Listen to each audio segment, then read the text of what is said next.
یہ جو خبر آئی ہے اور اخبارات میں چھپی ہوئی ہے چیزیں جو چل رہی ہیں کہ ارباب حل وقت 10 اکتوبر کو اس کی میٹنگ بلائی گئی ہے، اس کا تعلق امارت شریعہ سے نہیں ہے۔ امارت شریعہ نے اور اس کے دفتر نے یہ نہیں بلایا ہے، اور اسی لیے میں نے تحقیق کی غرض سے کہ کم از کم دفتر میں بھی معلوم کر لوں، آج ذمہ داران کی میٹنگ بلائی تھی تو حضرات ذمہ داران سے بھی بات ہوئی۔ قائم مقام ناظم صاحب نے منع کیا کہ میرے علم بھی نہیں، خود میرے علم میں تو ہے ہی نہیں پہلے، اور قائم مقام ناظم صاحب کے بھی علم میں نہیں، نائب ناظم صاحب ہیں ان کے علم بھی نہیں، مفتی ثناء اللہ صاحب وغیرہ۔ تو اس کا جو ہے کسی کو بھی اعتماد میں لیے بغیر، کسی کو بتائے بغیر اور امارت شریعہ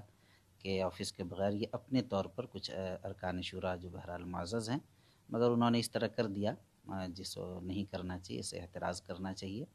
اور دوسری بات جہاں تک رہی کہ ہم خود ہی کیا کہتے ہیں کہ ہم لوگ آج اور کل میں بلانے والے تھے اور تاریخ کا اعلان کرنے والے تھے کہ شورا کے بلا کر اور فوری طور پر شورا ہی سے تاریخ اور ساری چیزوں کی تعیین کر کے کس انداز سے کرنا ہے، اور ہم لوگ اس کا اعلان خود کرنے والے تھے، آج بلانے والے تھے، مگر ظاہر اس سے پہلے ہی یہ چیزیں اس انداز سے ہو گئیں،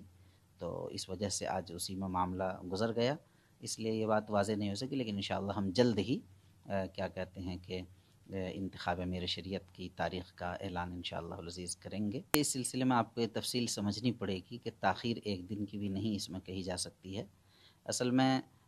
جب حضرت امیر شریعت رحمۃ اللہ علیہ کا انتقال ہوا، انتقال کے بعد ہی آپ جان رہے ہیں کہ کووڈ کا زمانہ گزرا، میں انتظار کرتا رہا کہ 3 مہینے کے اندر ہو جائے، مگر جب دیکھا کہ حالات ایسے نہیں بنے تو 26 جون کو،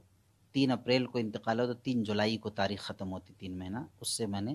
10 12 دن پہلے ہی کیا کہتے ہیں کہ ہفتے دن 10 دن جب ہوا 26 جون کو میں نے بلا لیا، 3 جولائی کو اصل تاریخ ختم ہو رہی تھی، 26 جون کو میٹنگ بلائی اور میٹنگ میں یہ فیصلہ ہوا کہ کیا کہتے ہیں کہ آپ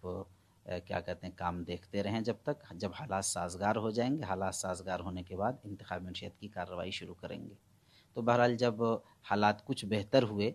تو اس پر غور کیا گیا اور تقاضا بھی کافی تھا، لیکن اس وقت جس طریقہ کار کے ساتھ ہم لوگ چلے، لوگوں کو یہ لگا کہ بھائی پہلے اس طرح نہیں رہا ہے، اس لیے کووڈ کی وجہ سے اگر آپ کر بھی رہے ہیں تو ابھی چھوڑ دیجئے، تو انہی حضرات کے کہنے کی وجہ سے پھر اس کی تاریخ بھی بہرحال ملتوی ہو گئی، اور لاک ڈاؤن وغیرہ بھی تھے۔ اب جیسے ہی لاک ڈاؤن ختم ہوا، فوری طور پر اس کے چند دنوں کے بعد آپ حضرات سب نے دیکھا کہ اردو ہندی تمام اخبارات کے اندر میں نے خبر دی، اور اس میں تمام اخبارات میں خبر چھپی کہ فوری طور پر کیا ہم جلد ہی انتخاب بلائیں گے، انتخاب کی تاریخ رکھیں گے اور اس کا اعلان کریں گے،